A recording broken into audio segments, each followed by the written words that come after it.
CPU하고 GPU를 통합하는 아닌데요. 일단 발열 때문에 문제가 생긴다면 하나의 보드 안에 CPU를 각각 따로 떨어뜨려 가지고 발열 문제를 해결하고요.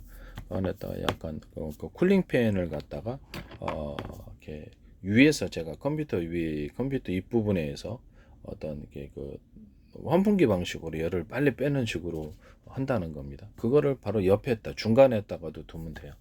중간에는 밑에다가 이게 두 개를 작은 팬이 들어간다 해서 이렇게 뜨거워지진 않아요. 중간에 이렇게 그거를 여러 개 컴퓨터에다 놓으면은 발열 문제가 해결되거든요. 그래서 이 양쪽에서 쿨링 팬을 통해서 바람을 빨리 빼버리면 됩니다. 그래서 윗부분에서 더운 공기 빼고 중간 부분에서 빼고 해가지고 또 밑에 부분도 빼도 되죠. 그래서 거기다가 뭐 이렇게 물속에서 하는 것이 아니라면 뭐 상관없죠. 집에서 방 안에서 하는 것이라면 상관이 없는 겁니다. 그래서 열기를 빨리 빼버린다. 이런 냉각 방식을 사용을 하면 됩니다. 쿨링팬을 통해서 더운 공기 발열이 생기는 것을 즉시 빼버리면 된다라는 것이죠. 그리고 밑에 부분에 사실은 녹돌 같은 거, 이게 이런 거 차가운 그 돌을 좀 두고, 또 제 방식인 어떤 금속 히트 파이프 원리는 금속체와 어떤 냉각 부분, 그 냉각 물질을 같이 여러 겹으로 결합시키는 물질로 둘러싸주면 됩니다. 그럼 그 안에서 추가로 차가워지거든요.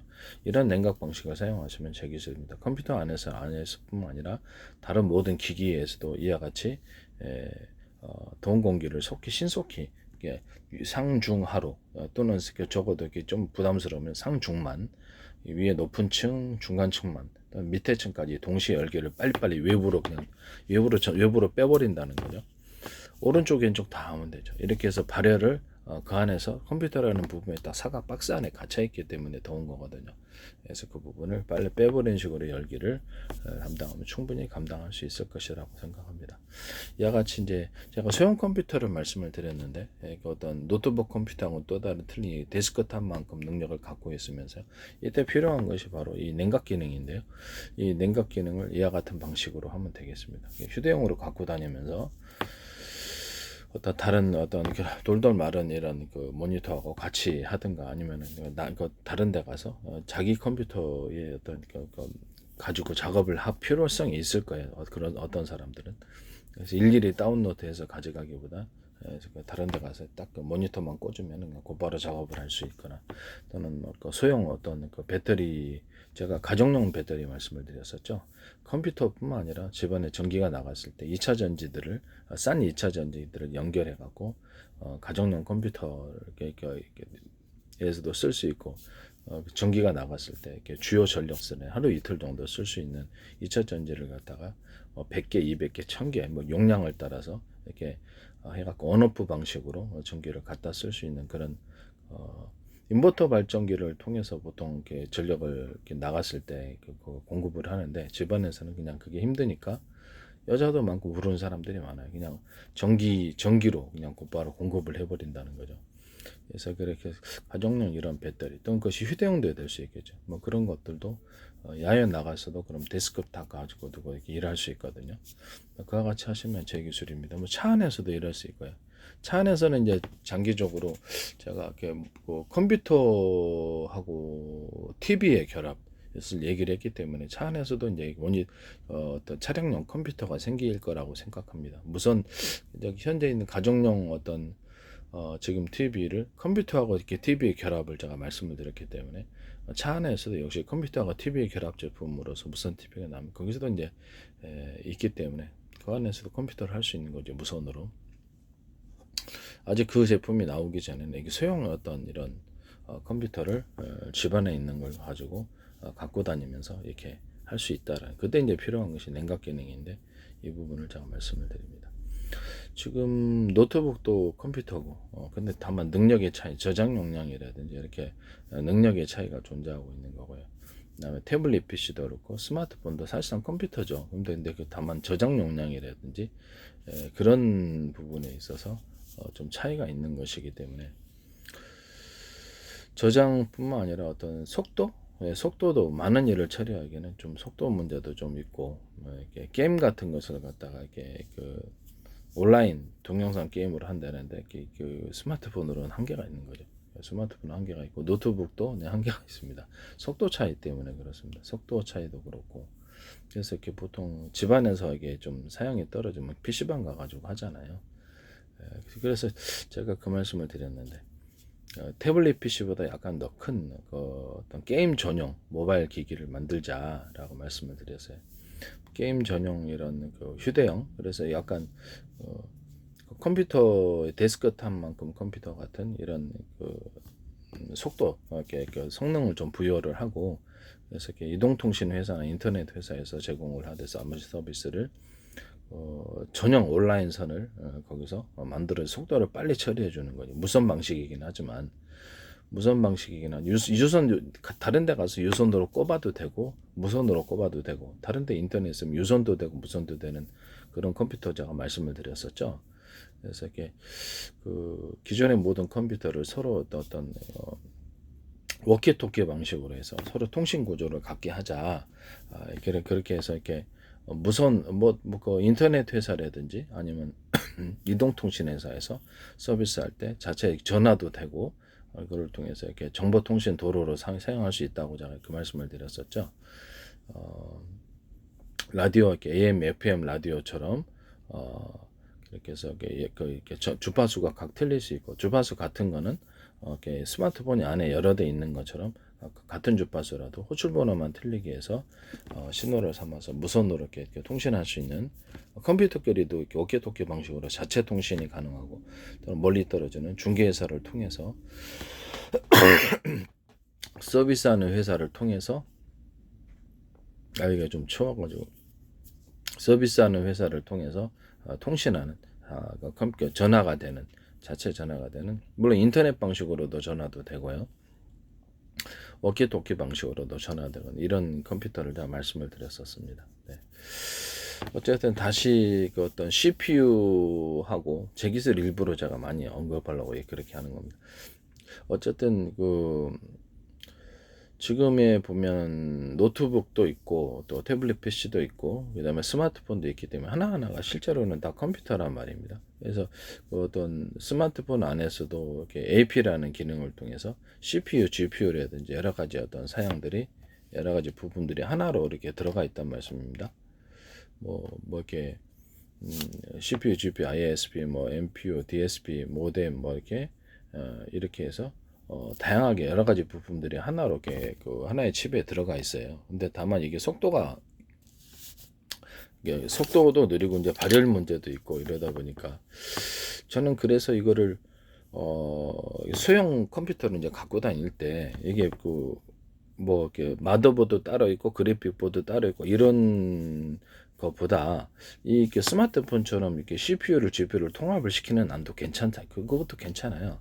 그것도 괜찮지만 이미 스마트폰 안에 그렇게 하고 있으니까 그럼 CPU의 성능을 좀 높여서 연산 기능을 좀 높이는 방법으로 가가지고 GPU 단순한 그래픽 카드를 하나 이렇게 놔두고 거기서 CPU 하나로 그냥 통합칩을 만들어 버리는 게 어떻냐라는 거죠. 첫 번째는 CPU를 일단 그 어떤 개수, CPU 자체의 개수를 같은 면적이라는 게 있잖아요. 대중소 이렇게 크기별로 각각 더해서 작은 거는 그냥 연산 기능을 주로 담당하는 쪽으로 가가지고 그것을 CPU가 일을 처리하고 코어의 숫자도 대중소의 개념으로 가서 이렇게 CPU가 그러면 성능이 좀 널널한 연산을 많이 처리할 수 있는 구조가 되거든요. 그 다음에 약간 그 트랜지스터하고 카패시터가 이렇게 있지 않습니까? 그것도 이제 그 면적 대비해서 대중소 개념으로 들어가는 거예요. 제가 A사 레이더 기술에서도 레이더의 돔 면적이 제한되어 있으니까 보다 많은 숫자의 레이더 수를 집어넣으려면 대중소의 개념을 가지면 된다. 그래서 약간 큰 거 사용할 때는 큰 거 사용하고 전력은 각각 틀리게 들어가겠죠. 그래서 작은 거 사용하면 작은 거 사용. 숫자리를 많이 두면 그게 영상 레이더로 발전할 수 있다고 제가 말씀을 드렸었어요. 영상 레이더라든가 발전을 이렇게 사진을 그렇죠. 전파를 쏴가지고 어떤 동영상이라든지 이렇게 사진을 획득하려면 전파가 작은 전파가 나가야 되는데 큰 전파로 나가기에는 좀 어렵죠. 세밀한 전파를 갖다 숫자를 많이 쏠 수 있는 레이더 숫자를 많이 확보하기 위해서는 같은 면적 대비해서 대중소의 개념을 가져야 된다. 그리고 이제 큰 전파를 쏠 때는 팀별로 묶어가지고 뭐 수십 개를 쏘면 된다 얘기했어요. 레이저 시각 장치나 레이저 가공 장치에서도 거기를 갖다가 물론 이렇게 A사라에다에서도 전 세계를 또 전 지구를 수천조 분의 수백조 분의 가로 세로 높이로 자르고 좌표와 숫자 방식으로 표시한다 그랬죠. 자신의 위치와 타인의 위치를 어떤 프로그램 연동 같은 프로그램을 갖고 있으면 서로 연동해서 위치를 파악하거나 전파를 여러 군데 싸가지고 상대방 전투기다 그러면 여러 군데 싸서 방향과 이동 속도 예측 지점을 예측해서 높은 프로테이지 어떤 것은 90% 60% 30% 이렇게 있잖아요. 그러면 동시에 쏴버리는 그런 구조를 가지고 있고 저격 속형 같은 것들도 상대방 움직일 거리를 공간을 움직일 범위를 계산해서 동시에 쏴버리는 이런 기술 구조도 역시 좌표와 숫자 방식으로 이루어지고 있거든요. 그래서 이런 부분을 제가 얘기를 했었어요. 이런 부분을 얘기를 하고 이제 그래서 이런 부분들에 대해서 어떤 레이더 소자라든지 TV 안에 화소수도 같은 공간 안에서 대중소의 개념을 갖자 이런 것을 얘기를 했었거든요. 기타의 모든 그 인터넷 유무선 통신 장비 안에서도 이런 부품 소재를 주파수 통신기다, 칩셋도 통신 칩도 대중소의 개념으로 간다는 거죠. 그러면 숫자를 많이 집어넣을 수 있다는 통신 칩셋도 그런 방식을 이제 스마트폰에 넣을 수도 있고 그 모든 통신 장비에는 다 들어갈 수 있는 거예요. 유무선 통신 장비 이런 개념이 대중소로 들어간다는 거죠. 이해가 가시죠? 이렇게 되면 그 능력이 굉장히 획기적으로 발달한다는 거죠. 그 다음에 앞으로 제가 지금 3D 반도체에서 이제 캐패시터가 없는 구조를 지금 중국에서도 말씀을 하셨는데 구리외선 자체에다가 이렇게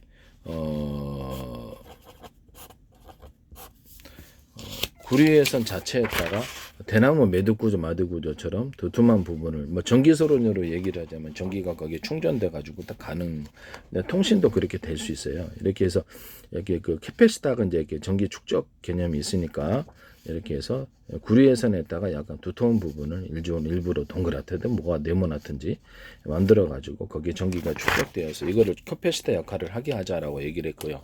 중국에서도 트랜지스터에 이제 트랜지스터만 있는 캐패시터가 없는 이제 그 기술 구조를 말씀하셨거든요. 이렇게 언론에 보니까 저는 이 기술을 얘기를 하는 것이라고 저는 생각하고 있습니다. 그래서 어떤 한정 같은 데서도 전기를 송전하거나 아니면 전 세계 모든 전원 공급 방식에 있어서 또는 반도체 회로 그릴 때도 앞으로도 이 방식이 필요할 것이다라고 생각합니다. 구리외선 자체에다가 약간 두툼한 대나무 매듭 구조, 마드 구조처럼 두툼한 부분을 만들어내서 거기 전기를 축적해서 캐패시터로 이렇게 사용하는 이 기술을 사용할. 그러면 CPU의 능력이 앞으로 굉장히 강해질 거란 말이에요. 그러면 굳이 GPU라는 비싼 부품을 같이 할 필요 없이 CPU 공급 회사에서 하나의 그냥 칩으로 받아버리면 거기서 이제 그래픽 카드라는 개념, 그래픽 카드는 이제 단순 개념으로 이제 가는 거고. 그래서 이게 첫째는 그렇죠. 냉각 부분이 있고 그만큼 많은 일을 처리하면 냉각 부분이 있는데 제 방식인 어떤 CPU 안에서도 앞으로 이렇게 명령어를 낼 때 거기 이제 이렇게 CPU 공간이 있지 않습니까? CPU 공간이 있고 컴퓨터랑 공간이 있고 그럼 그거를 가로 세로 높이로 해서 좌표와 숫자로 표시해 가지고 정보를 갖다 하나의 동영상이다. 그러면 정보를 수십 개 수백 개로 쪼개갖고 이동 경로를 각각 정해주고요. 그래서 도로로 얘기하자면 한 군데 도로밖에 없으면은 막 수백 대 지나가려면 교통 정체가 생겨서 거기엔 발열이 일어난단 말이에요. 정보가 많이 지나가려고 그러면. 그래서 이렇게 정보 통신 도로를 많이 만들어 가지고 이렇게 정보를 하나의 정보라 동영상이라도 쪼개갖고 수십 개를 통해서 통신 도로를 통해서 가면 발열이 없어진다. 속도도 빨라지고 저장이나 일하는 곳을 갖다 분산을 시켜가지고 거기서 이렇게 수십 군데나 수백 군데 한 군데서 이렇게 일을 하면 발열이 생기잖아요. CPU 발열 문제를 제가 이것 때문에 얘기를 한 거거든요. 그래서 여러 군데서 수십 군데서 저장하거나 일을 하면 된다라고 얘기를 했어요. 데이터 센터에서도 이 기술이 사용될 수 있어요. 네, 데이터 센터에서도 정보를 갖다가 이렇게 통신 선로를 많이 만들어 가지고 유선이든 무선이든 그래서 이렇게 정보를 잘게 쪼개서 여러 군데 저장하거나 여러 군데서 일처리하면 발열 문제가 상대적으로 줄어들게 됩니다. 그래서 냉각 방식도 제 방식에는 어떤 환풍기 방식으로 해가지고 상중하로 해가지고 열기를 빨리 빼버리는 이런 거 숫자를 많이 넣으면 되죠. 거기서 전기를 써봤자 얼마나 쓰겠습니까? 작은 팬 하나 돌아가는 건데. 그래서 그런 부분에 대해서 제가 말씀을 드렸어요. 뭐 양 옆으로도 둬도 되고 이런 기술 구조는 제 기술입니다. 그다음에 이제 그래서 그 약간 발열 문제가 있으면 CPU를 양쪽으로 이렇게 같은 보드 안에서 마더보드 안에서 2개로 만들어주거나 3개로 만들 이런 기술 구조도 가능하다는 거죠. 그래서 그런 것도 할 때 이제 좀 더 능력이 좀 커지겠죠. 그래서 GPU가 하던 연산 기능을 좀 더 많이 담당할 이렇게 대중소 개념으로 CPU를 또는 CPU 안에 코어를 대중소 개념, 캐시 메모리도 대중소 개념으로 가고요. 다른 것도 다 마찬가지입니다. 다른 부품들도 다 마찬가지고요. 그래서 트랜지스터나 캐패시터 이렇게 안에 들어가 있는 부분들도 대중소 개념으로 들어가고, 구리외선 안에 이렇게 약간 두터운 부분을 인적을 만들어서 이렇게 전기를 증폭하는 이런 기술 구조를 갖는다는 거죠. 전기나 신호를 증폭합니다. 이게 광섬유에서도 이 기술이 사용될 수 있고요. 신호를 증폭하는 식으로 광섬유에서도 동축 케이블에서도 이 기술이 사용될 수 있습니다. 반도체 회로 그릴 때도 사용되고 매우 중요한 기술이라고 생각합니다. 여기서는 이제 단순한 이것만이 아니라 뭐 여러 개가 한꺼번에 있는데든지 뭐 이렇게 가지치기 해가지고 뭐 이렇게 그렇죠. 많은 다양한 어떤 구조가 또 있습니다. 이거는 가장 단순한 구조고. 이렇게 하면 될 것이라고 생각합니다. 이렇게 CPU가 일꾼들을 많이 갖고 있어 일 처리할 수 있는 능력이 많아지게 되면 연산을 굳이 GPU한테 맡길 필요가 없다라는 거죠. 이해가 가시죠? 그래서 그렇게 해서 처리를 하면 오히려 더 이렇게 가격도 싸지고 가격이 싸지겠죠. 가격도 같은 회사에서 그냥 공급을 하는 거니까 여러 회사에서 공급을 해갖고 이렇게 조립을 하면 가격이 높아지거든요. 가격도 싸지고 그래서 지금 CPU 능력이 획기적으로 증가해서 연산 능력을 담당해주고 솥자리를 많이 만들어 놔가지고 A사 레이더에서도 그 얘기했잖아요. 솥자리를 많이 만들어서 거기서 연산 기능을 GPU처럼 담당해버리면 전혀 문제가 없다. 발열 문제도 이게 이런 식으로 솥자리를 분산해갖고 정보를 처리해서 정보를 작게 쪼개서 분산 처리해버리면 발열 문제도 상대적으로 없고 그래서 보드 안에 마더보드라는 보드 안에 GPU를 갖다가 CPU를 갖다가 약간 물리적으로 떨어져서 여러 개를 만들어 놓으면 그것조차도 해결할 수 있다라는 거죠. 그리고 열기를 빨리 빼버리고 쿨링팬을 통해서 여기를 쏘되 밑에 옥돌 같은 거 깔아 놓으면 참 좋은데 옥돌이나 아니면은 제 방식이나 어떤 히트파이프 원리를 따라 금속 부분 사각이라고 합시다. 이게 뭐 삼각으로 하셔도 되는데 사각 그다음에 사각 금속체 그다음에 냉각물질 사각 금속체 냉각물질 사각 금속 냉각물질 이거를 두는 거 이거는 이제 컴퓨터에서뿐만 아니라 냉장고에서도 쓸 수 있는 방식이고 에어컨에서도 쓸 수 김치 냉장고 이렇게 어떤 발열을 갖다 해결하는데 열을 식히는데 냉각 구조로 들어가게 됩니다. 이와 같은 기술 구조는 그냥 제 기술 구조라는 거 말씀입니다. 기존의 히트 파이프도 어떤 이런 금속 냉각물질, 금속 냉각물질 여러 겹으로 만들어 놓는 그런 히트 파이프도 제 기술 구조라는 것을 말씀을 드립니다. 일단 남의 기술을 도둑질해 상업화시키지 맙시다. 네.